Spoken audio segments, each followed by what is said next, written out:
a lot of different citizens stopped to help, including a off-duty Monroe Regional Medical Center nurse, Amy Samwaru.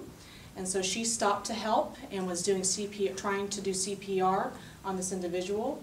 And then our deputy stepped in, Deputy Alan Lee, K-9 Deputy Alan Lee from the Marion County Sheriff's Office was driving by as well and saw what was going on and stopped to help. My husband and I and our 2 daughters were headed home from work, and we were at the red light.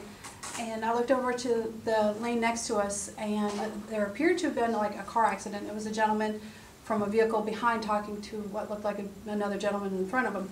He was tapping on the glass, but the glass wasn't coming down, and that seemed kind of different to me. And I rolled my window down and said, "Is everything okay? You know, is everything okay with him?" And he said, "I think he's having a medical emergency. I don't think he's doing okay." And at that point, I turned into a nurse again instead of going home. When I could see that he wasn't breathing and he didn't have a pulse, I asked the little girl to move to the side so we could lay the seat down. The gentleman that was there originally moved the seat back for me, and I started doing CPR compressions on him.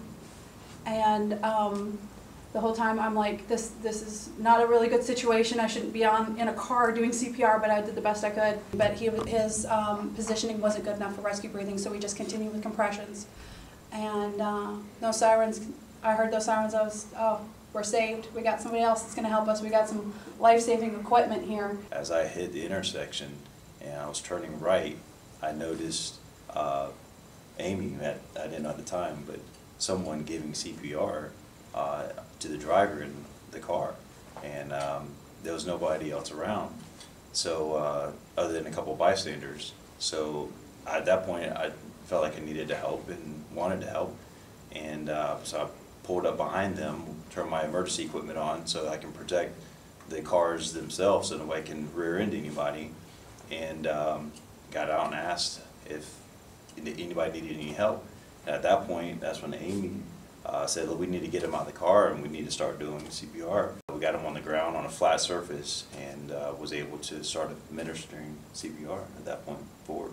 I will say, you were amazing. I just got recertified in ACLS, Advanced Cardiac Life Support, so training was perfect. And listening to him, I was like, he's been trained perfect. He knows exactly what he's doing.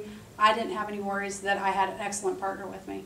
And we have training at the Sheriff's Office here, so all my training is from the Sheriff's Office. When he's breathing and when he's not breathing, she told me, he's not breathing, keep going, keep going. He has no pulse, keep going, keep going. And so just both of us combined, being able to work like that together was great. I mean, it gives me chills right now sitting here talking about it. So.